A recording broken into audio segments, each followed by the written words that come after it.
Vale. Muy buenos días. El día de hoy vamos a abordar un tema yo considero trascendental en relación a nuestro trabajo clínico o simplemente a personas que estén estudiando o que quieran conocer justamente la estructuración de personalidad. Vamos a partir de un hecho que es estructura, porque a veces nos vamos a la descripción de estructuras de personalidad, neurosis, psicosis, perversión, o la otra forma de entenderlo, ello, yo, super yo, porque el concepto es a veces ambiguo, pero vamos a entender o partir del hecho de que una estructura es el conjunto de relaciones que mantienen entre sí las partes de un todo. Esa es una forma de verlo. La otra forma de entender lo que es una estructura es simplemente el modo de estar organizadas las partes de un todo. Y en este sentido, nuevamente es esta segunda parte la que nos sirve como referencia o punto de partida para poder comprender lo que es una estructura de personalidad. Esto quiere decir que vamos a entender que la personalidad, es decir, el funcionamiento psíquico de las personas, consciente e inconsciente, tiene un modo de estar organizado. No es aleatorio, no es algo que funcione simplemente a la deriva, y justo hoy vamos a comenzar con esto. Sí, en efecto, cuando nosotros conocemos a una persona, y lo voy a decir de manera muy coloquial, uno puede decir, ay, qué personalidad tiene, ay, qué personalidad tiene, o sea, y que lo que estamos diciendo o a lo que nos estamos refiriendo es una forma ya, como dice Armando, que en suma nos va a dar cómo funciona la persona, ¿no? Y entonces de esta manera nosotros vamos a ir entendiéndolo como un todo, no como algo específico, no como una rama específica. Y esto es lo que nosotros queremos hablar.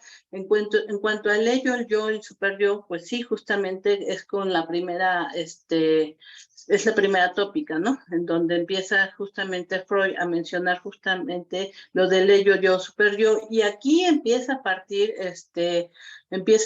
con la idea de que el ello es todo lo pulsional, ya lo hemos dicho en otras pláticas que hemos tenido aquí.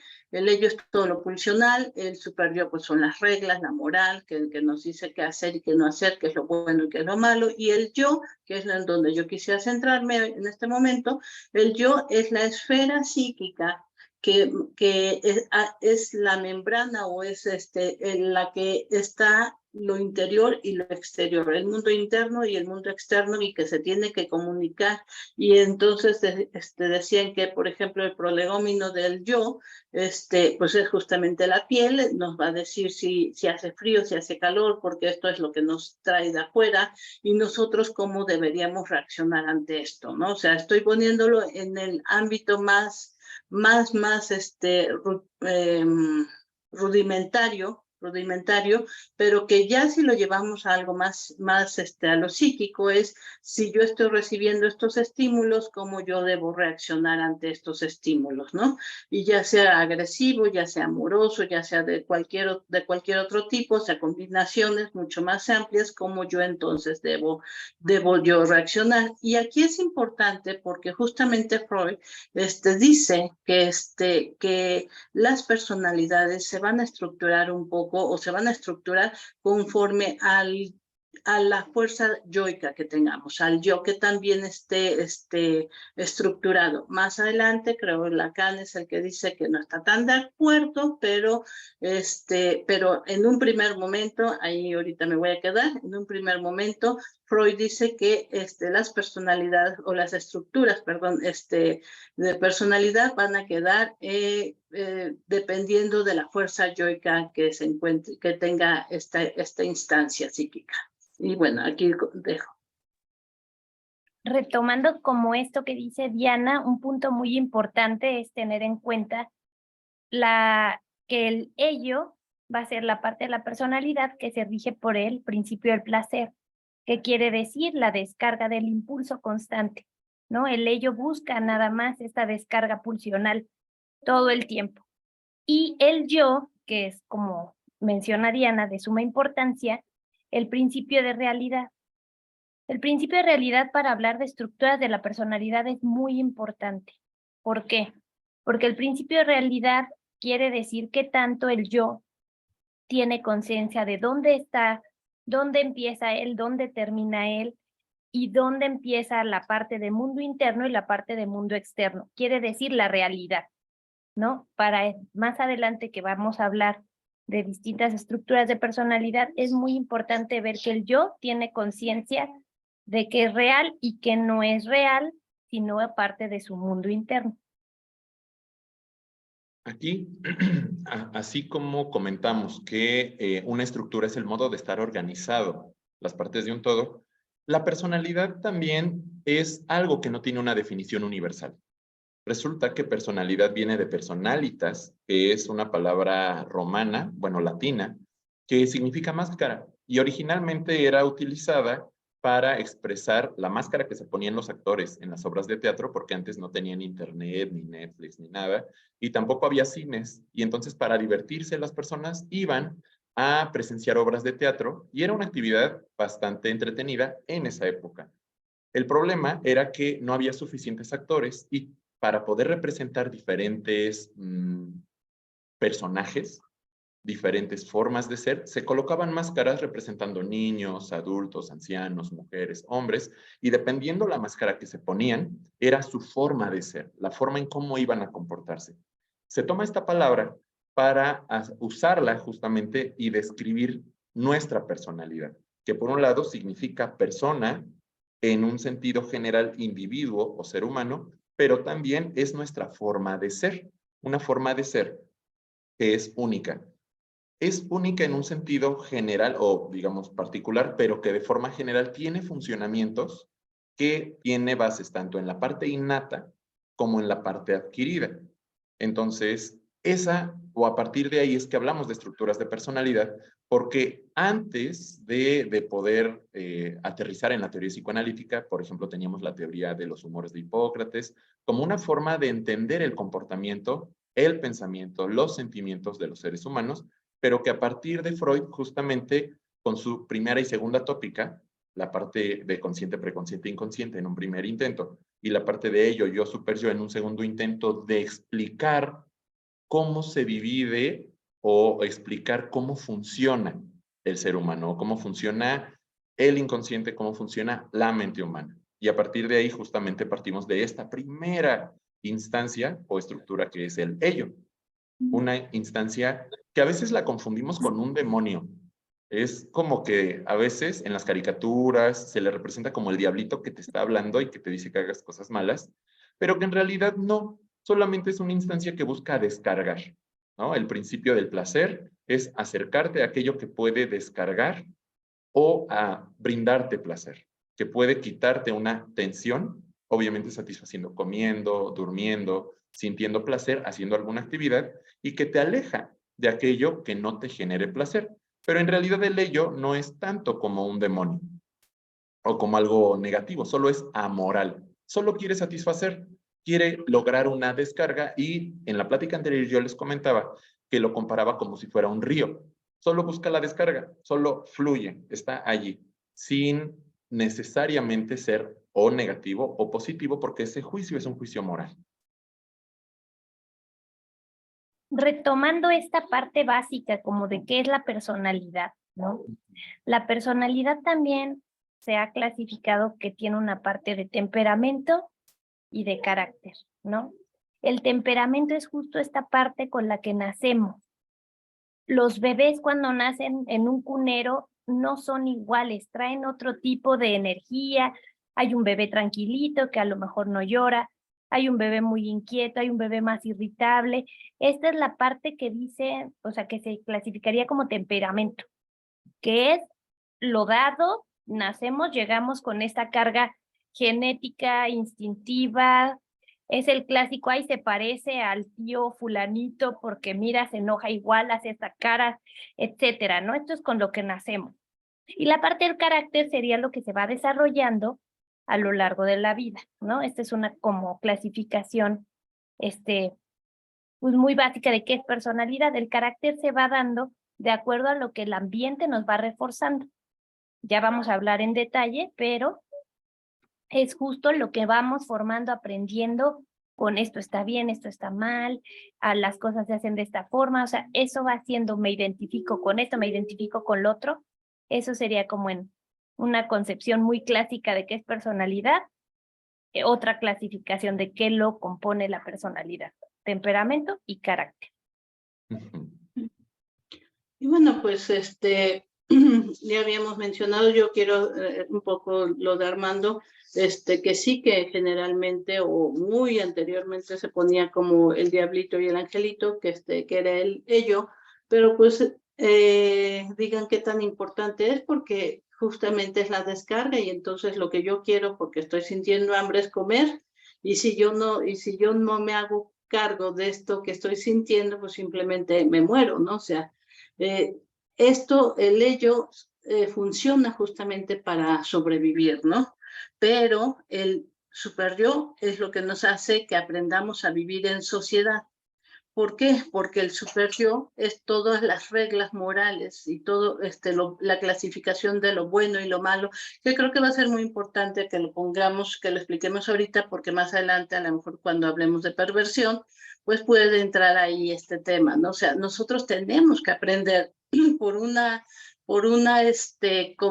convención, por una convención social, qué es lo bueno y lo malo, porque también es convención social. Por ejemplo, antes era muy permitido, muy permitido, o se consideraba que podíamos hacer uso de los animales de manera indiscriminada. Y no importa cómo los mataras, no solamente si para comer, para cazar, digo, los búfalos se extinguieron por algo, ¿no? O sea, y que actualmente, y esa era una convención en donde cazar era bueno, o sea, cazar era bueno. Y actualmente cazar ya se ve como un acto sádico, un acto que no está permitido, un acto que no es benéfico. Digo, seguimos matando animales para comer, pero ya sería dentro de una forma de matarlos de determinadas reglas que ya entonces, si se dan cuenta, las convenciones sociales también están cambiando. Antes, los niños que trabajaran, Oliver Twist, todos estos libros que narran justamente la explotación infantil, que en aquel momento no era explotación infantil, sino era trabajo permitido, actualmente por convención social, eso ya pasó de ser bueno a ser malo. Entonces, todas estas reglas que son convenciones sociales forman parte del superyo. Y eso vamos a tener que irlo aprendiendo para poder vivir en sociedad. Y eso es importante seguirlo y nosotros seguir entendiendo cómo funciona. Siempre ha habido bullying, pero antes no se llamaba bullying, ahora sí ya le podemos llamar bullying, ciberbullying, bullying en el trabajo laboral y todo esto. Entonces vamos viendo cómo las convenciones sociales también nos van a decir qué es lo bueno y qué es lo malo, ¿no? Hasta ahí lo dejo ahorita. Muy bien. Estas instancias psíquicas no tienen una delimitación clara. Vale la pena entender que es una forma didáctica de entender el funcionamiento mental y estas nunca están en equilibrio. Siempre hay conflicto, pero este conflicto no es entre el ello y el superyo. El conflicto siempre es con el yo. El yo, de hecho, y su funcionamiento, su estructuración, parte a partir de querer conciliar, justamente de querer resolver conflictos. Entonces el ello pulsional, hay un empuje, hay una descarga o hay un intento de disminuir esa descarga, de satisfacer las pulsiones. Por el otro lado, el superyo, que es igual una herencia, pero no biológica, sino cultural, que está allí mostrando un ideal del yo.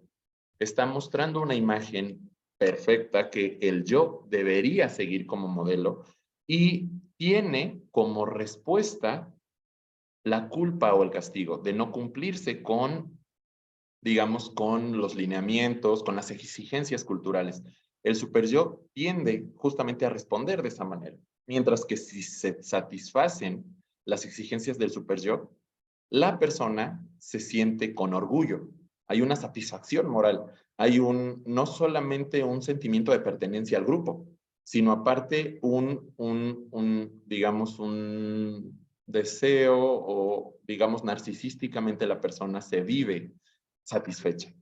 Entonces, el yo va a intentar todo el tiempo mediar entre esta realidad externa, que también está ahí presente y que si se equivoca puede generar accidentes y muerte, con el ello, que está allí con esta parte de satisfacción pulsional constante, y con el superyo que está ahí por la parte de la satisfacción cultural. Y es el yo el que va a intentar todo el tiempo estar mediando y equilibrando. A veces lo logra, a veces no. La mayoría de las veces lo logra a medias.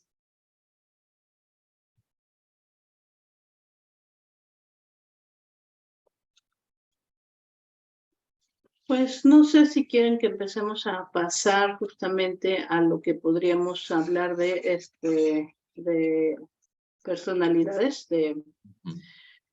Freud empieza a hablar justamente de la neurosis y sí habla que es un conflicto del ello con el yo, justamente el ello con el yo, y como ya lo dijo Armando, en realidad es todo contra el yo, ¿no? El yo tiene que aprender a mediar eso. Y entonces tiene que empezar a ver entre el mundo exterior y el mundo interior, y tiene que ser, ahí cuando menciona que tiene que ser un yo fuerte, ¿no?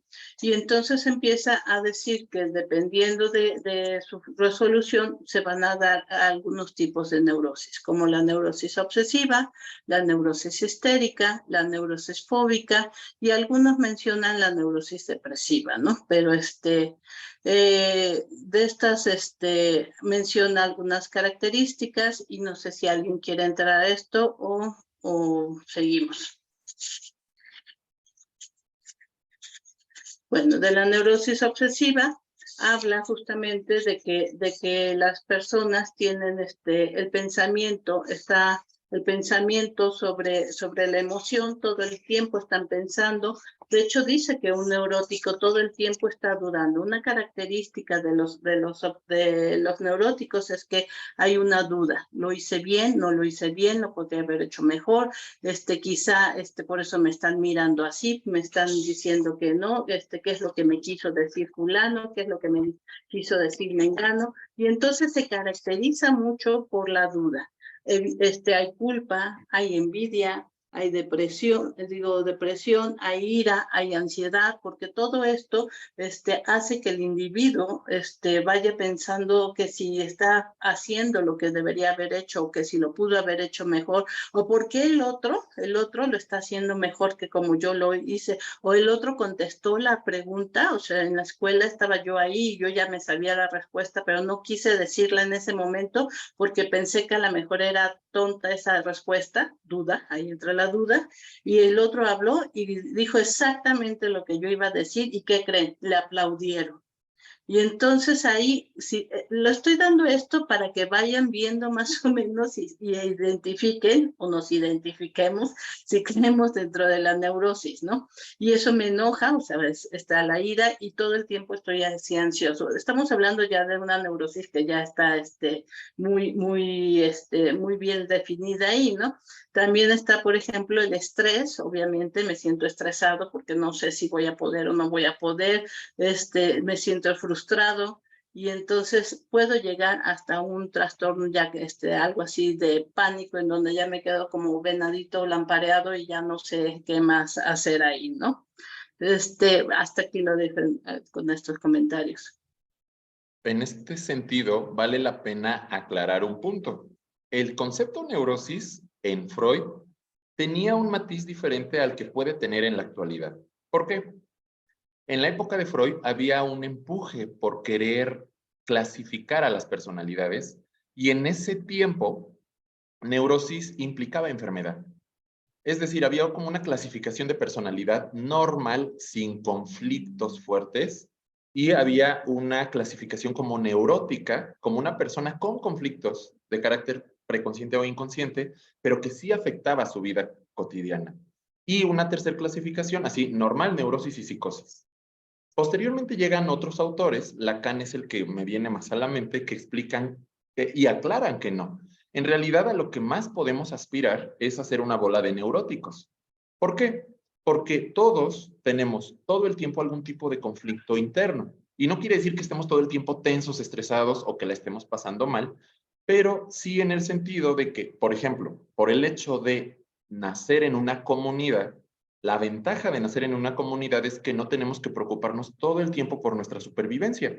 Tenemos más o menos ganada la posibilidad de tener agua, de tener alimento. Si se me antoja un café, voy por el café y no va a haber algo acechándome. Si me enfermo, voy a tener el respaldo de alguien o algo, como medicamentos, que me van a tranquilizar. Es decir, mi propia vulnerabilidad individual se calma, pero a cambio tenemos una exigencia social donde debo pertenecer y debo cumplir con las exigencias sociales. Entonces, si de repente tengo calor, no me puedo encuerar, porque seguramente hay una regla que dice, no, porque el profesor, bueno, en este caso los que están dando la plática, no se pueden encuerar, pensando, en este momento. Sí en la playa, pero no al momento de dar una charla. O a lo mejor quiero, ¿qué podría ser?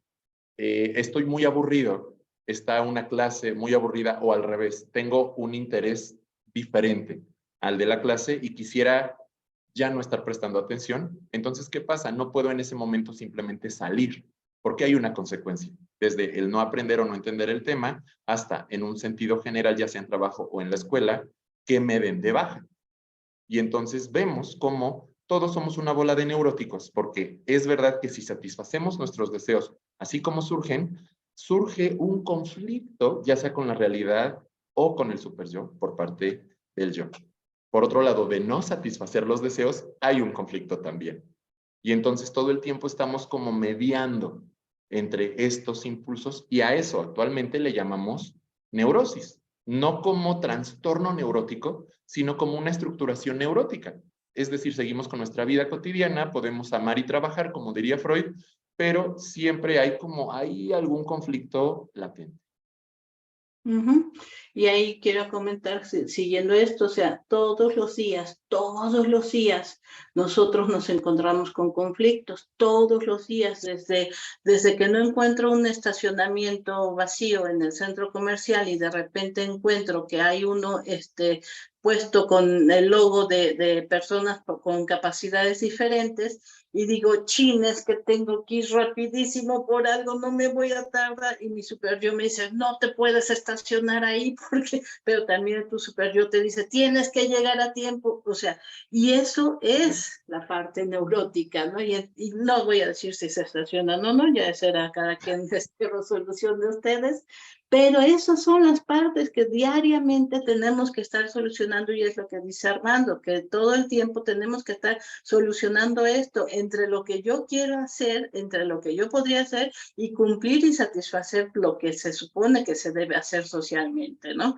Digo, estos síntomas o estos puntos que mencioné, más que síntomas, estos puntos, ya es cuando ya estamos en un conflicto mucho mayor y que no podemos, y que ya está exacerbado, ¿no? Pero de todas maneras, si yo menciono esto, o sea, pues sí, si yo llego y decido estacionarme en el lugar que dice para personas con capacidades diferentes, entonces yo esperaría, por ser neurótico, gracias a Freud, diría que entonces me voy a comprar rapidísimo algo en la tienda, digo al súper, me meto rápido y salgo, pero con la culpa así de, eres mala persona, o sea, ahí viene la culpa, ¿no? Y la ansiedad de ver rápido, porque qué tal si llega una persona con, y habrá otro que, pues, voy, ay, me tomo mi cafecito, o sea, y así lo vamos a ir resolviendo todos lo resolvemos de diferentes maneras, ¿no? Ok. Y tomando esto que dice Diana, justo el acomodo específico en el que cada uno va resolviendo como en automático los conflictos que se nos presentan, podría ser como la clasificación de el arreglo defensivo que podemos estar usando con más frecuencia en automático, ¿no? Como decía Diana, una persona que tiende más a ser neurótica obsesiva tiene ciertos mecanismos de defensa que es como el automático que va a sacar cada vez que se le presente este conflicto.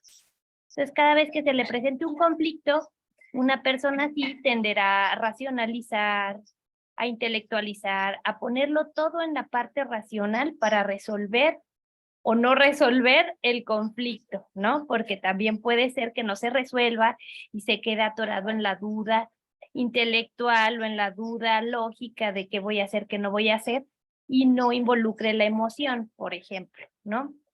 Entonces son como formas automáticas que ya tenemos configurados de actuar a las que vamos a responder cuando se nos presente un conflicto específico, ¿no? De este modo, Diana. No. De esta forma podemos entender que una misma situación puede ser entendida como dadora de conflicto para algunas personas o como algo irrelevante para otra estructuración de personalidad.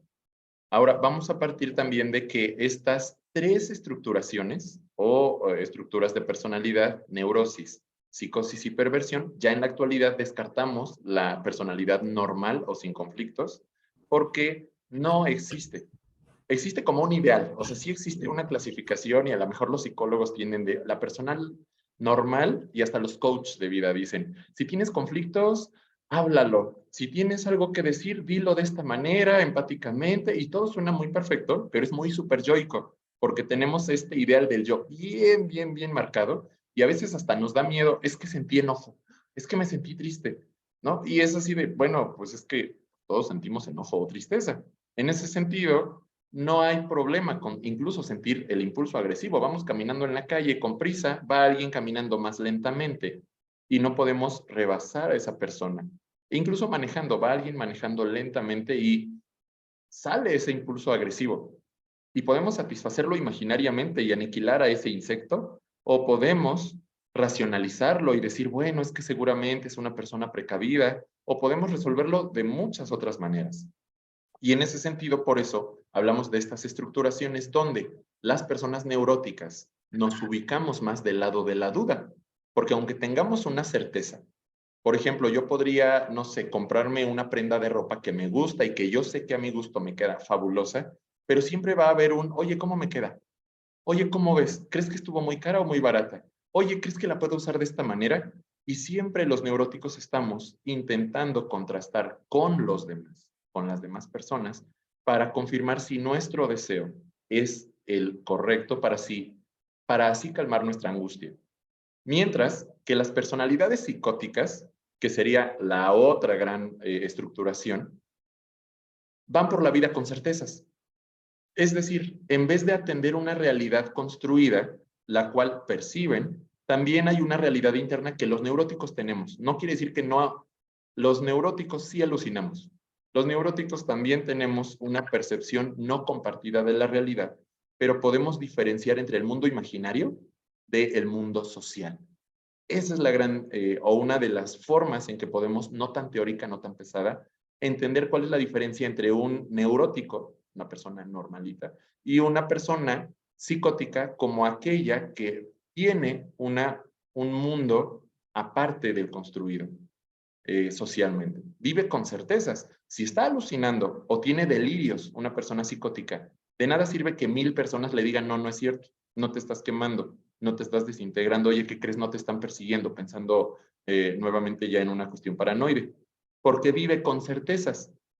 Y entonces está por la vida y si la persona tiene alguna situación paranoide, no va a preguntar, oye, ¿sí es cierto que me están siguiendo?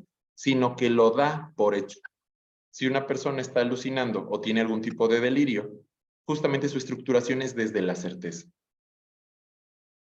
Antes de saltar ahí, yo estoy de acuerdo con todo lo que están diciendo, pero antes de saltar a la psicosis, que ya nos estamos yendo un poco a la psicosis, quisiera mencionar que los tipos de neurosis que están descritos es la neurosis obsesiva, la neurosis histérica y la neurosis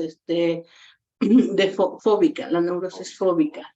En la neurosis obsesiva, ya mencioné, está siempre el deseo de tratar de alcanzar lo correcto. Quién sabe qué significa eso, porque para mí lo correcto es una cosa, para otros el correcto es otra cosa. Está la duda, justamente, caracterizada en la neurosis obsesiva, bueno, en todas las neurosis, pero en la obsesiva, la racionalización, como lo estabas diciendo, o también la intelectualización. Bueno, es que yo voy rápido al centro comercial y yo sé que en México existe nada más una cierta cantidad de personas con capacidades diferentes que seguramente en este momento no, es muy poco probable que llegue una persona aquí, ¿no? Estoy utilizando la intelectualización.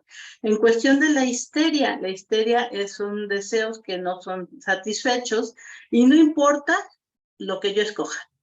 No va a quedar satisfecho. O sea, siempre estoy creyendo que lo que yo escogí no es lo correcto y termino escogiendo algo que obviamente no es correcto. ¿Por qué? Porque lo que escoja no es correcto. Ahí prevalece la emoción sobre el pensamiento.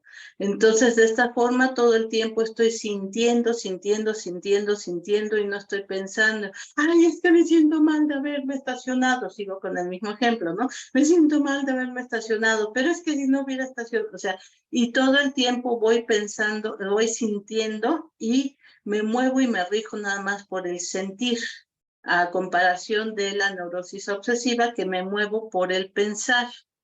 Y la neurosis fóbica, pues evidentemente es evito todo lo que me da miedo, porque estoy poniendo lo que me está causando conflicto en una situación, en un lugar. Juanito que lo pone en los caballos, y de esa forma hacemos que nos alejemos de lo que nos causa fobia. Evidentemente lo que nos causa fobia, no somos tontos, entonces lo ponemos en algo que casi no lo vamos a encontrar. Lo complejo de Juanito, del caso Juanito de Freud, era que pues los caballos eran como los coches, ¿no? Entonces imagínense que ahí todo el tiempo encontraba el elemento fóbico, pero generalmente uno dice, es que yo le tengo miedo a los cocodrilos, pero ¿qué creen? O sea, de aquí a que yo encuentre un cocodrilo, pues está complejo, ¿no? Entonces son las tres neurosis que nosotros encontramos o que están catalogadas, que son la neurosis obsesiva, la neurosis histérica y la neurosis fóbica. En la neurosis histérica también está esta parte en donde se ven ya elementos que son fisiológicos como gastritis, colitis, ya se ve algo más, más físico. También puede aparecer en la obsesiva y en la fóbica, pero dice que se caracteriza más por lo histérico, ¿no? No sé si quieren hacer algún comentario. Entonces, si quieren, ya estaba mencionando Armando lo de la psicosis, y en la psicosis me parece interesante, o sea, si vemos a un obsesivo y estamos mencionando que que los neuróticos está caracterizado por la culpa, está caracterizado también por este nerviosismo, por todo esto, los psicóticos también se sienten muy nerviosos, o sea, pero es algo más difuso. De hecho, ellos tienen lo que es la ansiedad como algo más difuso. Todo el tiempo no sabe de dónde va a llegar el golpe, o sea, no sabe de dónde va a llegar el golpe. Y justamente las alucinaciones, como mencionaba Armando, las alucinaciones son una forma de eliminar esta ansiedad. ¿Por qué?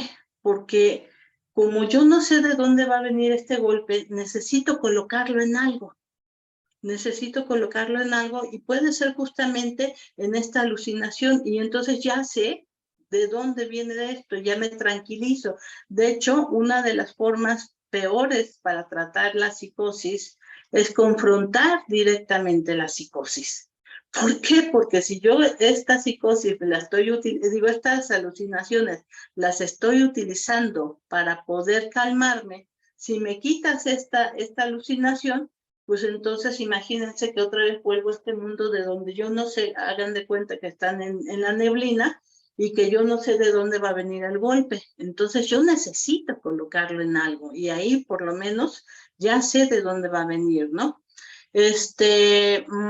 Vienen estas alucinaciones, dificultad para concentrarse. Obviamente, si yo estoy todo el tiempo así, pues tengo una dificultad para concentrarme, para dormir, aquí se caracteriza por la pérdida del lenguaje. Entiéndase pérdida del lenguaje, no que queden mudos, no, sino que ya el lenguaje ya no se conecta o ya no sirve como el conector para comunicarme con otras personas. Y empiezo a decir frases incoherentes o palabras sustituidas unas por otras, y de esa forma entonces yo según creo que estoy comunicándome, pero no me estoy comunicando, los demás no me están entendiendo, lo cual imagínense ustedes que ustedes están hablando, hagan de cuenta, yo estoy hablando con ustedes y ustedes dicen, no te entendemos, pero ¿cómo no me estás entendiendo si lo estoy diciendo clarísimo? Entonces, ¿de qué me hablas? Pero es que te estoy explicando que la psicosis es bla, bla, bla, y tú dices, no entendemos. ¿Se imaginan ustedes el grado de angustia que a ustedes les daría escuchar que todo el mundo le está diciendo que no lo entienden? Y que yo estoy diciendo que estoy muy angustiada y que no puedo y que no sé ni de dónde viene y ustedes no me están entendiendo. ¿Se imaginan cómo subiría más esto? Ahora, los psicóticos no tienen todo el tiempo no tienen todo el tiempo esta psicosis, o sea, hay momentos en que la angustia sube y se desata todo esto y hay momentos en que la angustia baja y se pueden comunicar o funcionar mucho mejor, ¿no? Entonces, no todo el tiempo están así y se puede estar trabajando con estas personas, obviamente cuando no esté con este brote, ¿no? Hasta aquí. Aquí podemos entender que, así como el concepto central del psicoanálisis es el inconsciente o una parte inconsciente de la mente, hay otro concepto que puedo mostrar como fundamental, que es el Edipo. ¿Por qué? El Edipo es un acontecimiento, no ocurre una vez, es una estructuración, pero que nos ayuda a entender estos procesos, porque surge la situación y ustedes seguramente se van a angustiar y decir, ¿qué hace que alguien sea psicótico? ¿Qué hace que alguien sea neurótico? Y no hemos tocado, porque la perversión ahí tiene unos matices medio importantes, pero justo como lo describe Diana, pueden imaginar a un bebé. Cuando somos bebés, justamente la angustia de un psicótico tiene ese matiz porque es total. Y si hay una estructuración o una función materna, se le puede dar forma, se le puede dar sostén. Cuando hay una función materna que es como desde el nacimiento y esta parte pulsional y el ello y esta parte de angustia y todo, y hay alguien, no importa que sea hombre o mujer, hablamos de una función materna, hay un ser humano que sostiene a este bebé, que le da contención, le brinda la posibilidad de experimentar que esa sensación desbordante de angustia tiene un fin que puede terminar. Y esto, después de cuidados y de mucho tiempo y dedicación y todo esto, permite que se estructure neuróticamente, que pueda pasar de esta parte desbordante a una parte más contenida y a un sentimiento tanto de existencia, el principio y juicio de realidad, pero también de la posibilidad de resolver lo que causa la angustia. Y entonces los neuróticos vamos por la vida, sí sintiendo angustia, pero también con este sentimiento de poder lidiar con esa angustia de una forma depresiva. No depresiva triste, sino depresiva no desbordante, porque es un concepto muy kleiniano esto de la depresión. Ahora, si estamos en una estructuración más psicótica, esta función materna no estuvo presente, o por lo menos no de una, o de una manera suficientemente buena, diría Winnicott. Y entonces cuando el bebé llora, tenemos a una angustia desbordante que no está siendo calmada. Digo, hay otra explicación donde hay un exceso de mamá, pero bueno. Y entonces la angustia es tal que nunca llega ese momento de estructuración. Y podemos ver a personas o personalidades psicóticas justamente en esa posición desbordada, justo cuando están descompensadas, cuando están alucinando, cuando sienten la angustia, cuando pierden el lenguaje, cuando se comportan raro, porque hay muchos tipos de psicosis. También vamos a aclarar ese punto, pero es también como este hueco o esta no estructuración que les permitió integrar a las partes del yo o las partes psíquicas con las que se compone. Y entonces, cuando aparentemente está como tranquila la persona psicótica, es aparentemente funcional, pero cuando se desborda, es una persona que no puede controlarse. No es como cuando le decimos a alguien, oye, ya cálmate, o cuando siente, no sé, celos porque vio al amor de su vida hablando con otra persona. No pasa de esa manera con una personalidad psicótica porque siente de alguna forma total. Exactamente. De hecho, los delirios que tienen estas personas, que bueno, los psicóticos, pueden ser delirios de persecución, delirios de grandeza, o sea, Dios me habla a mí, Dios inundó la ciudad para ponerme una prueba a ver si yo llegaba a mi cita, pero la forma en que estamos hablando, que de verdad cree que Dios hizo todo eso, para hablar o decirle algo a él, los celotípicos también, aunque puede estar lo celotípico en otra área, pero aquí es total, o sea, es avasallante, no es así como que yo creo que, no, es total, total. Y también está la parte del trastorno esquizoafectivo, por ejemplo, que dicen que justamente cuando el delirio desaparece, la forma de calmar entonces toda esta ansiedad es bajándose todavía a otro nivel, que es simplemente desconectándose de lo afectivo y quedándose ya como un trastorno depresivo, como un trastorno esquizoafectivo, en donde ya no se tiene toda esta ansiedad. Es una forma alterna a bajar esta ansiedad, porque lo que estoy queriendo traducir, y como ya lo dijo muy bien Armando, con el ejemplo de la psicosis, estamos hablando que cuando el bebé nace, tiene la capacidad de ver 10 centímetros de distancia. Entonces, imagínense ustedes 10 centímetros de distancia, pues escucharán voces, escucharán ruidos, pero no pueden ver a nadie porque no los pueden distinguir. Y de repente entonces viene la leche, pero yo no vi de dónde venía la leche, pero de repente siento frío, pero entonces imagínense toda esa locura porque ustedes no están sabiendo de dónde viene y si es constante la madre, padre, o sea, la función que se está haciendo, como lo dijo muy bien Armando, pues entonces yo ya me voy calmando porque yo no sé quién viene, pero yo sé que cada vez que tengo esta necesidad, va a estar satisfecha, yo voy a estar contenido, yo voy a estar tranquilo. Y poco a poco mi periodo de visión, mi campo de visión va ampliándose hasta que llego a ver ya todo alrededor y digo, ay, no es la locura, no es algo que aparece, es esta mujer o este hombre, quien sea, que constantemente viene a mí y me satisface. Y digo, ah, qué tranquilidad. Cuando esto no se da en un buen maternaje, entonces imagínense que el psicótico está viviendo esto. O sea, no saben ni de dónde viene todo esto, y no solamente es para satisfacer, sino también para dañar, porque puede ser para dañar, no estoy hablando del bebé, sino ya de la persona adulta, y entonces pónganse ustedes en sus zapatos y vean cómo es una locura y no saben qué va a pasar y cómo va a pasar, y lo que yo hago, entonces, como este mecanismo para bajar esta ansiedad es proyectarlo y ponérselo en voces, que es interno, pero lo pongo externo y lo pongo afuera para tratar de bajarme. Y ya cuando de plano no funciona nada, lo bajo todavía mucho más y me quedo en este trastorno esquizoafectivo en donde ya estoy deprimido, ya no escucho delirio, ya me desconecté. Digo, y hasta que vuelvo otra vez como a medio funcional y salgo de este episodio, pero mi forma de ya relacionarme con el mundo, pues es básicamente esta, ¿no?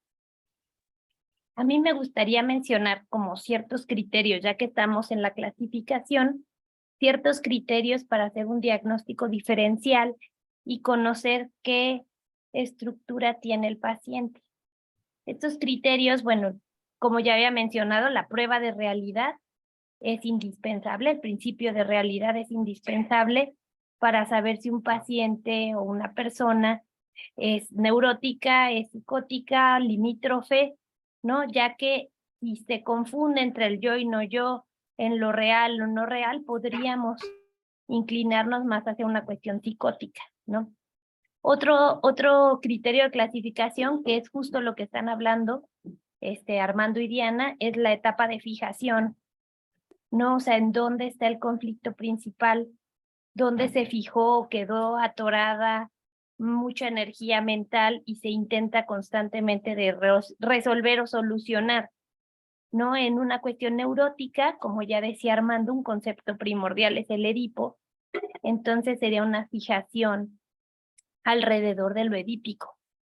En una cuestión psicótica estaríamos hablando de una fijación en etapas tempranas de simbiosis, etapa oral, ¿no? Depende del autor que tomemos, podríamos plantear en qué momento, pero sería al principio de la vida, muy al principio de la vida, habría grandes fijaciones, y el conflicto sería relacionado a esto, a separarnos, a individuarnos, a ver quién es el otro, quién soy yo, etcétera. E igual en las personas limítrofes, ¿no? Que ese es otro tipo de clasificación, y el conflicto ahí es en la separación-individuación, ¿no? Justo en este momento donde me alejo de mi objeto de seguridad, de mi mamá, o de la figura primordial de cuidado, ¿no? Entonces ahí tengo que ver quién soy yo, y el tema como es la identidad, se empieza a conflictuar, ¿no?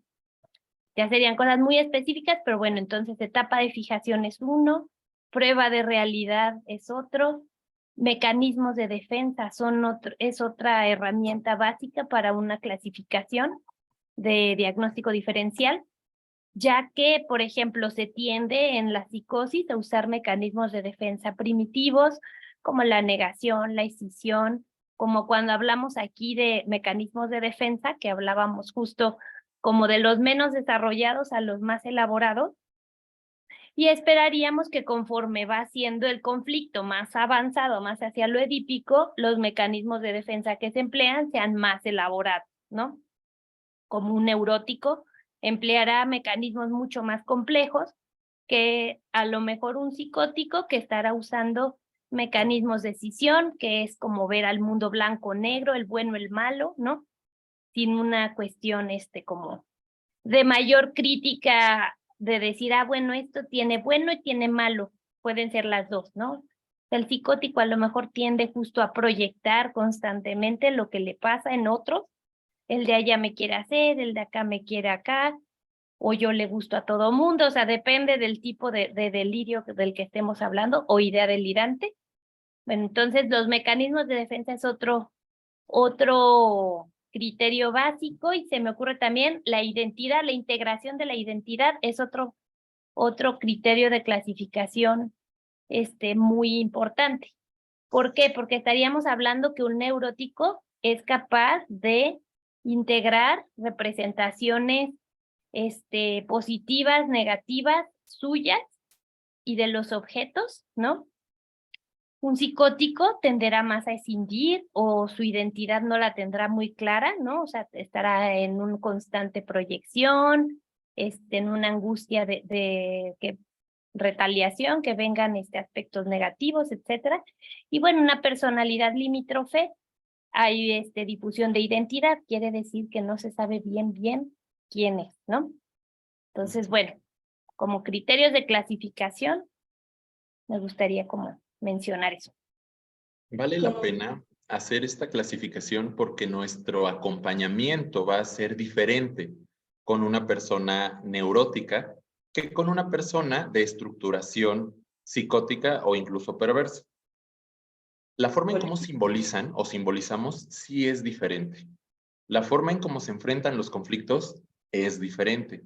Y no se trata de colocar una etiqueta y decir loco, no loco, porque a veces caemos como en este afán de clasificación. Más bien sirven como referencia para poder entender que aunque seamos neuróticos, sí, vamos a poder incluso alucinar y tener delirios. Claro que los neuróticos podemos llegar a alucinar y tener delirios, porque no es algo exclusivo de la estructuración psicótica, pero esto es eventual. Por ejemplo, cuando nos enamoramos. Claro que deliramos cuando nos enamoramos. O cuando nos va muy mal, que nos esforzamos mucho por alcanzar algo y no conseguimos el premio, el ascenso o la contratación, o no quedas en la escuela donde querías. Eres una persona neurótica, pero tu forma de entender la realidad, claro que va a entrar en un pseudo delirio, donde soy la peor persona, nadie me quiere, o al revés, soy la mejor persona porque lo logré. O cuando te enamoras de alguien y ves a alguien como lo mejor, ¿no? La persona de la que te enamoras, que es perfecta, o tiene imperfecciones, pero no importan. es la persona elegida. Entonces, en ese sentido, los neuróticos, claro que podemos tener delirios y claro que podemos tener alucinaciones, pero es de una forma completamente otra que una estructura psicótica. Por ejemplo, si estamos en el consultorio y de repente le decimos el valiente vive hasta que el cobarde quiere, como una frase general, puede ser entendida como, pues es que tienes que esforzarte porque si no la otra persona se va a aprovechar de ti de todas maneras, ¿no? El valiente vive hasta que el cobarde quiere. Pero sí llegó a darse el caso donde el terapeuta dijo esta frase sin tomar en cuenta que la estructuración era psicótica de la persona que estaba yendo a terapia y lo entendió como un ve y mata a la persona que te está haciendo daño. Y entonces fue y mató bueno, no están para saberlo, mató a su papá, que era la persona con la que tenía conflicto, porque lo entendió de forma literal, no tan simbolizada. Y entonces ahí vemos la importancia de hacer como esta distinción entre la persona que puede simbolizar de forma neurótica, que duda, que reflexiona, o la persona que lo toma de forma literal o que incluso le acompaña a un delirio, ¿no? Sobre todo en este caso que era delirio de persecución. Allí radica la importancia incluso de saber hacia nosotros cuál es nuestra propia estructuración de personalidad. Exactamente. Creo que también es importante por eso nosotros tener siempre nuestro análisis propio para saber cómo estamos funcionando y también tener los conocimientos apropiados para poder saber cómo trabajamos con los pacientes. Es por eso que justamente digo esta charla de divulgación, ¿no? También otra característica es que el neurótico, su mayor o uno de sus mayores conflictos es perder el amor del otro. Perder el amor del otro es que por eso es que tiene tanta duda, es que lo hice bien, van a dejar de quererme, es que seguramente ya no me van a querer, y eso es una de las cosas que le causa más ansiedad, más miedo, más perder el amor del otro, ¿no? A diferencia de un perverso que a ese no le importa el amor del otro, a mí no me importa. Los síntomas de un neurótico es egodistónicos. Aquí quisiera hacer un paréntesis, pero generalmente vamos a decir que de un neurótico es distónicos, que quiere decir que son a la distancia. Los síntomas son a la distancia. Para distinguir entre egodistónico y egosintónico, seguramente ya lo saben, pero quien no lo sepa lo menciono, es que los síntomas egodistónicos están a la distancia. Entonces yo lo puedo ver, yo puedo ver estos síntomas. Es que no es posible que cada vez que yo quiero hablar me cause tanta ansiedad y me quede paralizado y me ponga a llorar. Estoy viendo los síntomas. Yo, paciente, estoy viendo los síntomas. Egosintónico, pues no sé por qué no me hablan, no sé, o sea, no sé por qué siempre creen que algunas histéricas, ¿no? No sé por qué siempre piensan que les estoy tirando el can, ¿no? O sea, o que le estoy dando entrada. Y ahí es donde quisiera hacer el paréntesis, porque Zetzel menciona que en la histeria hay 3 tipos de profundidad de histérica. Es histérica 1, 2 y 3, y en donde mencionan que la tercera, pues realmente no tiene conocimiento de lo que le está pasando. Todos los síntomas son egosintónicos, o sea, yo no veo por qué.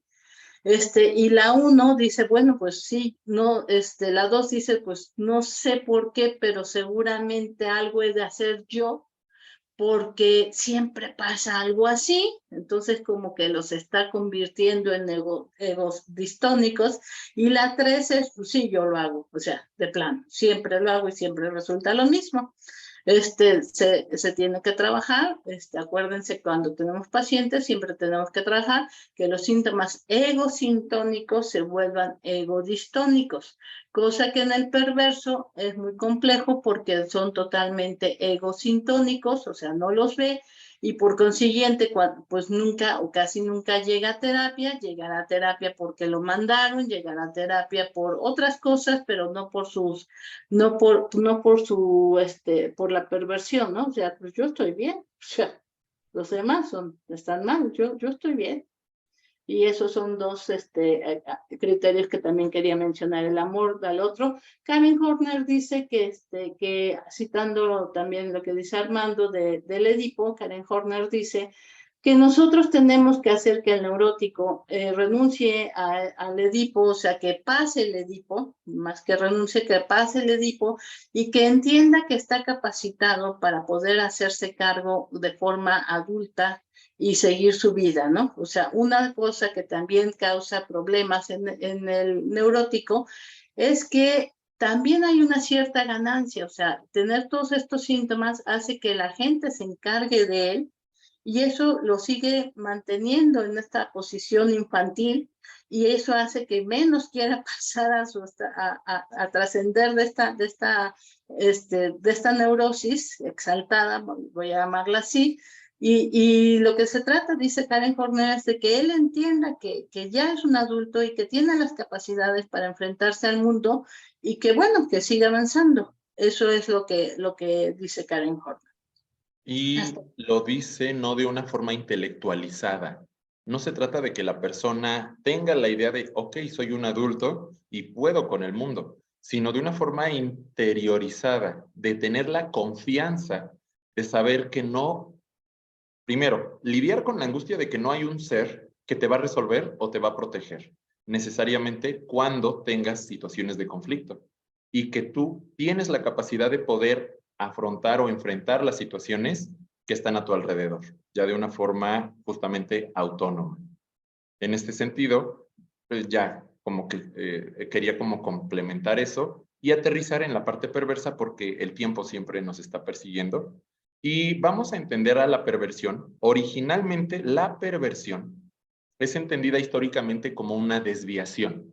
Cuando en la época griega plantaban sus plantitas, no los espartanos porque ellos eran de la guerra, pero en Atenas, que sí plantaban y hacían cultivos, cuando un arado se desviaba, era perverso, se pervertía, se desviaba. Luego, en la Edad Media, cuando una persona no seguía los mandatos de Dios, se consideraba perversa porque se desviaba, se alejaba de la palabra de Dios. Y a partir de esta Edad Media, se hace la asociación de perversión como maligno, como algo malo. Luego llega Freud y explica las perversiones sexuales en una época donde la sexualidad era entendida como la correcta, hombre-mujer, coito y para tener hijos. Si había una sexualidad que generara placer sin que tuviera estas características, heterosexual y para tener hijos, era considerada una perversión. En ese sentido, la homosexualidad o la bisexualidad, los fetichismos y todo esto son considerados perversiones, pero no como algo malo, porque ya después, desde el propio psicoanálisis, entendemos que no hay una sexualidad normal como tal. Ahora, hablando de estructuraciones psíquicas, vamos a entender nuevamente que perversión sí tiene este origen como desviación. ¿Y cómo podemos entender esta desviación o esta? Porque a veces no tenemos la idea de que perverso es malo. Es que eres perverso. Ñaca, ñaca, soy alguien perverso. No tiene que ver con eso. Tiene que ver con una desviación y una no capacidad de poder empatizar con otras personas, como lo haría un neurótico. Hay una ley, pero esta ley se desconoce. Los perversos conocen la ley social y saben cuál es esa, digamos, esa ley, esta parte de cómo hablar con los demás, esta parte de, digamos, vamos a poner, ahora yo pongo el ejemplo, un abogado que conoce la ley y sabe que la ley está hecha como para convivir, ya Freud decía lo de las instancias culturales, pero puede desconocer esta ley y puede utilizarla digamos, a su favor o a conveniencia.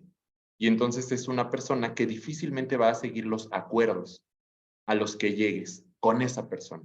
De forma muy general, una persona perversa tiene ese funcionamiento psíquico. Les cedo la palabra. Y ahí está esa parte donde sí es yo contra la ley, o sea, sí la conozco, entiendo lo que es bueno y lo que es malo, pero ¿por qué la he de seguir? O sea, yo versus ley. Y el miedo aquí para el perverso es perder el objeto del goce. O sea, yo me siento bien, pues porque tengo que modificarlo. O sea, a diferencia de un neurótico, pues me van a dejar de querer. Aquí es, o sea, si esto me hace sentir bien, ¿por qué voy a dejar? O sea, si tener tres esposas o 3 esposos me hace sentir bien, pues, ¿por qué tengo que dejarlo? Bueno, porque la ley dice que no puedes hacer eso, ¿no? O sea, por eso es que se considera perverso. También está este hecho de que, por ejemplo, Freud escribe en Pegan a un niño, como hay un cierto placer, es un artículo muy pequeño, hay un cierto placer cuando yo veo que le pegan a un niño, o sea, yo soy el de afuera y le pegan a un niño, y ahí se trastoca un poquito, y cómo el placer ahí se ve, y cómo entonces un perverso siente también este placer, ¿no? Siente placer y puede hacer las cosas porque pues causan placer, y entonces aquí hay una cosa muy cercana entre el neurótico y el perverso, porque el neurótico puede llegar a pensar en hacer cosas que no son correctas moralmente hablando, pero no las hace. O sea, se detiene, así mete el freno de mano. Pero el perverso sí lo hace. Y muchas veces, ¿quién no ha visto usted, quién vio la serie de Dahmer, creo que se llamaba Dahmer, asesino en serie, ¿no? Que en Netflix, número 1 durante semanas, y ahí estuvo poniendo todos los hechos y bla, ¿no? Y sí, lo que pasa es que nosotros como neuróticos no lo hacemos, pero ¿qué tal lo miramos? O sea, estamos mirando lo que un perverso sí hizo y que nos atrae, pero también nos repele porque no está en contra de. Entonces, por eso les decía, hay cosas en donde están muy cercanos. Yo no me atrevo como neurótico a hacerlo, pero sí lo estoy viendo. ¿Cuántos años duró? Digo, muchos de ustedes ni lo conocerán, o no sé si todavía existe, ¿no? La prensa, no, ¿cómo se llamaba? La Alarma, el periódico que se llamaba La Alarma, y sus encabezados eran matóla, violóla y asesinóla, o sea, todos los días. Y la gente compraba el periódico. O sea, era un periódico que se vendía muchísimo. ¿Por qué? Porque entonces nosotros como neuróticos nos llama la atención ver lo que otro se atrevió a hacer, pero no lo hacemos. Y esa es la diferencia también muy grande entre uno y otro, ¿no? Bueno, no sé, pensaba en películas, bueno, ya puse el de Dahmer, en películas de neuróticos, pues Mejor Imposible, El Maquinista, creo también, Retrato de una Obsesión también podría ser, en Histérico podría ser la de Desvelados en Seattle, en Psicóticos, en Fóbicos, pues todas las películas de terror donde aparece la araña gigante que nos va persiguiendo, en Psicóticos, que también a lo mejor podría ser Retrato de una Obsesión, podría entrar en Psicosis, no sé, si alguien más quiere ayudarme. Podemos entender. Elena, adelante. Nada más iba a decir La Pianista, ¿no? Es... La de Cisne Negro. El Cisne Negro, sí, cierto. Pero ya, adelante, Armando. Gracias. Ahora sí, como que de repente se me movió un poquito la idea, pero podemos pensar en películas como la de Saw, que es una película semi de terror, donde vemos que el personaje principal se dedica a torturar a otras personas y eso no le genera remordimiento. Como característica general de las personalidades perversas, hay una ausencia de remordimiento y te hacen gozar. No gozar como Celia Cruz, de la vida se goza. No es ese goce, sino el goce lacaniano, el ponerte en jaque. El goce es entendido como este momento en el que no sientes el celular en la bolsa, que te quedas así. O como cuando pasas a exponer y se te olvida lo que vas a decir, aunque lo sepas. A eso le llamamos goce en psicoanálisis. Es este momento en que el yo no es capaz de cumplir con sus funciones de mediación y está así como pasmado. Y lo que el perverso hace es dejarte en esa posición de goce.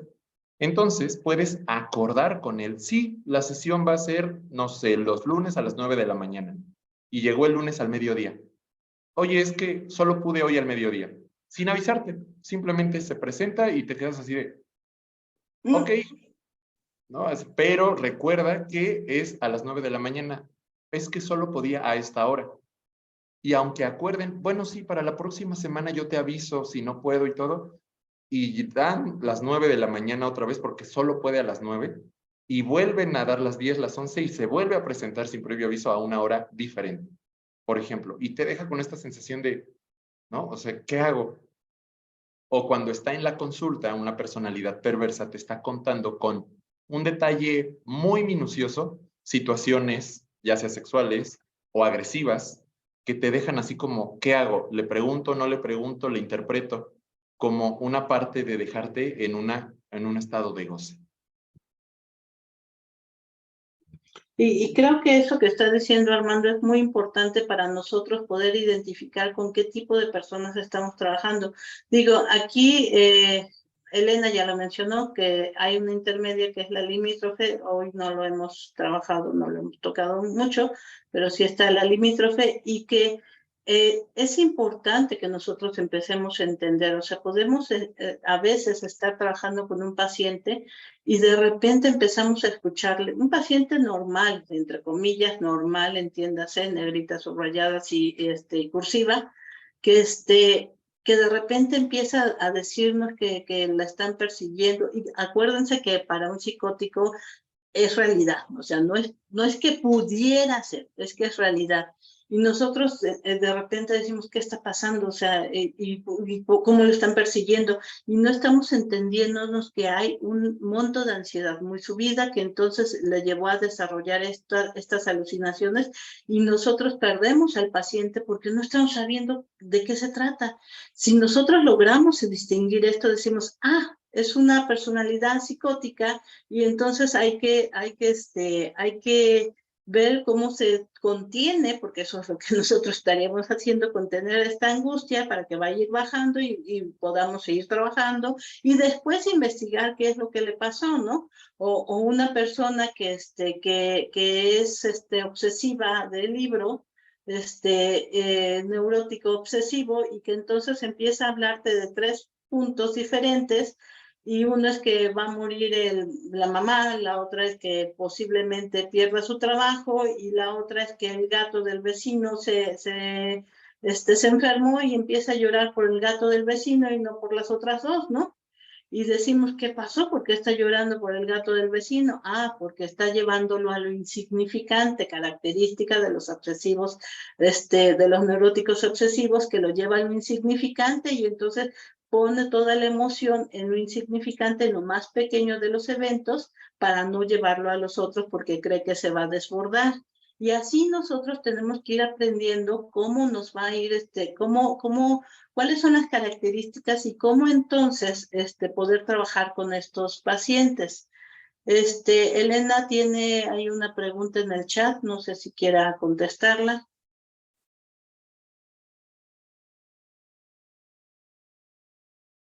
La agarra en curva. ¿Qué pregunta es? Es que no la veo. No la veo. A ver. Bueno, yo no la veo. Criterios que pueden servir como referencia para el diagnóstico diferencial. Ya. En el sentido de la estructura, ya te lo dejo. Ya. ¿Entendí bien? Sí. Fijación, prueba de realidad, mecanismo de defensa, anudamiento de la identidad. Sí.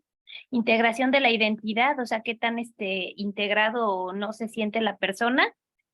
Sí, Adela, sí es correcto. No la había visto. No, ni yo. Acuérdense también que para poder hacer el diagnóstico diferencial, una de las cosas más importantes que hacer es una buena entrevista. O sea, necesitamos hacer una muy buena entrevista para ir entendiendo cómo fue su desarrollo, cómo fue su historia, para nosotros ir identificando de qué tipo de personalidad es, de qué tipo de personalidad se trata, ¿no? Ahí agregando algo más, también en la entrevista se hace una evaluación del examen mental, ¿no? Fundamental para entender si hay ahí alguna falla de prueba de realidad. Y también se va evaluando las 12 funciones del yo, de las que hablaba Belak. ¿no? Que incluyen prueba de realidad, mecanismos de defensa, integridad del yo. O sea, todas las cuestiones yoicas nos van dando prueba, juicio, sentido de realidad, son 3 diferentes. Punto de vista de adaptación, ¿no? O sea, si se adapta la persona a lo plástico, autoplástico, o sea, es un trabajo descriptivo que se puede encontrar así como las 12 funciones del yo. Y eso también nos va dando la pauta para entender el funcionamiento mental de la persona, ¿no? Para ver si hay alguna cuestión en la que nos tengamos que fijar, si hay alguna falla de realidad o de identidad o de integración que hay que ir detectando para poder intervenir, porque decía Armando que realmente lo que nos sirve esta clasificación, más que para dejar de ver a la persona, que eso nunca se tiene que hacer, o sea, la persona no llegamos nosotros con un diagnóstico en la cabeza, sino que llegamos a ver a fulanito de tal, ¿no? Y nos sirve como los antecedentes de saber cómo funciona fulanito de tal en su forma de ser para poder entenderlo, ¿no? Pero no para clasificarlo y decir, ay, seguro esto va a ser, como es obsesivo, seguramente estás haciendo esto y esto y esto, y lo dejamos de oír, eso no sirve. O sea, los diagnósticos y el conocer a la persona en una cuestión estructural sirve para entenderlo, no para clasificarlo y dejarlo de ver, ¿no? De hecho, nunca dejamos de ver al paciente, perdón. Sí, más bien es dirigirme al grupo y saber si hay alguna duda, sobre todo porque nos queda poco tiempo. Yo en mi neurosis y obsesividad estoy viendo que, como nos ha pasado en otras ocasiones, a veces el tiempo es muy corto para un tema que es, de hecho, bastante rico o bastante, se presta para profundizar más en él. Pero, grupo, ¿esto les hace, primero, sentido? Y segundo, ¿les genera alguna duda o incluso alguna aplicación esto que estamos viendo ya para su vida profesional o incluso personal? Porque también es válido cuestionar nuestro propio lugar. Porque no es momento ahorita como para abrir tema, siento, sería como... Sí, no, yo creo que ya nos queda poco tiempo. Mientras están pensando, quien quiera levantar la mano adelante. Nuevamente, digo, no estaban todos presentes cuando lo mencioné. Tenemos un grupo de supervisión. Este grupo de supervisión sirve justamente para los que ya están trabajando con pacientes o quieren empezar a trabajar con pacientes. Esos puntos ciegos que no puedan ustedes ver, nosotros les prestamos nuestra experiencia y nuestros ojos y nuestros oídos para señalarles dónde está pasando lo que a ustedes se les está o se les pudiera estar pasando de largo y ayudar en conjunto para el crecimiento de su trabajo terapéutico, ¿no? Aparte, quiero hacerles una invitación, que esta es una charla, a lo mejor no estamos metiéndonos tanto porque, por ejemplo, de mecanismos de defensa ya tuvimos otra charla, que la tenemos ahí subida, y ya tenemos varias charlas más que entonces enriquecerían mucho el tema de hoy, ¿no? ¿Alguien que quiera participar? ¿O me voy así? Veo que Adela es una de las que participó el día de hoy. Adela, ¿con qué te quedas? ¿Nos ayudas? Sí, claro. Justo esta parte que es necesaria cuando ya estás con pacientes del diagnóstico diferencial, porque incluso hay pacientes que llegan ya con un diagnóstico psiquiátrico y no están teniendo avances aún con la plataforma del medicamento y buscan la ayuda de un psicólogo, un psicoanalista para lograr mitigar el sufrimiento que sienten, ¿no? Me pasa con un paciente que supuestamente tiene un diagnóstico de trastorno bipolar y estar con pacientes, meterte a lectura, a mucha lectura, y estas charlas a mí me están guiando también desde una perspectiva de un análisis de corte psicoanalítico, ¿no? ¿De dónde viene, qué estructura tiene para empezar el paciente? ¿O es psicótico, o tiene una estructura psicosis, o tiene una estructura neurótica?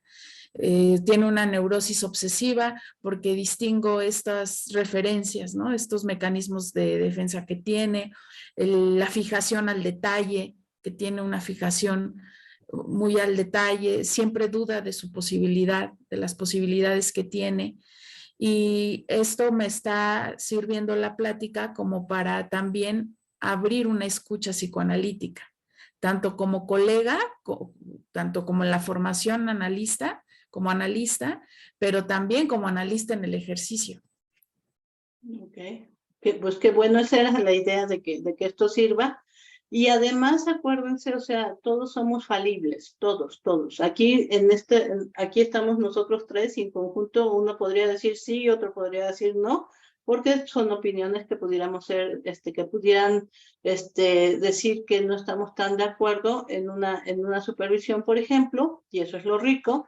Y acuérdense que también entonces los psiquiatras pueden ser falibles. Entonces muchos llegan con un diagnóstico, y llegan casados con él, así casi anillo aquí en mano, ¿no? Y a lo mejor no es.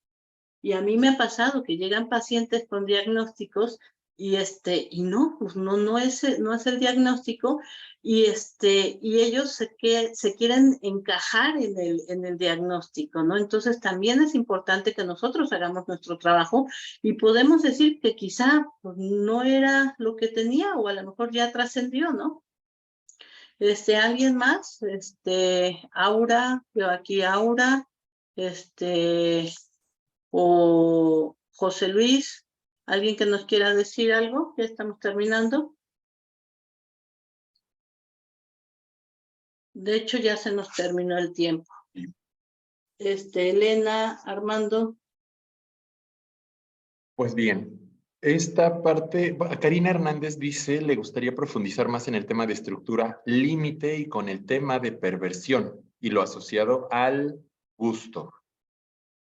Pues si se mete al chat, ahí cada mes se hace una encuesta de qué es el tema que quieren escuchar. Entonces métete al chat y ahí lo propones y que voten, y entonces acuérdense que los temas que se ponen aquí son los que ustedes piden. Muy bien. Ahora, estas clasificaciones, sí, como criterios, sirven como un referente y siempre vamos a acompañarlas de una parte afectiva, de una parte transferencial, donde nosotros vamos a poder sentir, pensar, porque el proceso terapéutico siempre engloba a ambas. Y no solo se trata de ir buscando a manera de examen, criterios, puntuar y ya, sino también entender cómo se siente la persona y cómo nos sentimos con la persona, para poder realmente tener una direccionalidad, donde, ok, los neuróticos viven con dudas, ok, los psicóticos con certezas, porque son las certezas, y los perversos con el goce. Y ahí tú mismo o tú misma te vas a dar cuenta de cómo te sientes. Si la persona te hace sentir incómoda, te hace sentir miedo, puede que independientemente de los criterios, o más bien junto con los criterios que estamos puntuando, puedas confirmar si es una estructuración perversa de personalidad. O tiene que ver con algún conflicto que esté atendiendo, justamente para evitar hacer lo que a veces hacen psiquiatras y psicólogos, que también funciona, pero es clasificar a manera de, no sé, de como lista de supermercado. Puntúa, puntúa, puntúa, clasifica, y en base a esa clasificación trata a la persona, y tiene por posible consecuencia dejar de ver a la persona. Pues yo les quiero dar las gracias a todos, de verdad es muy, muy importante su participación, y pues ustedes pidan lo que estén necesitando, y los invito también a las otras pláticas para que se complemente, y al grupo para que ustedes también puedan ir experimentando lo que es una supervisión y vean que de verdad hace una diferencia con su trabajo clínico. Elena. No, pues agradecerles que nos hayan acompañado, su atención, su interés, y pues los esperamos en la siguiente, me parece que es a final de mes la siguiente plática. Entonces los esperamos nuevamente en julio. Exactamente. Nos vemos en julio, y para quien desee pertenecer al grupo de supervisión, nos vemos el lunes a las 9 de la mañana. Perfecto.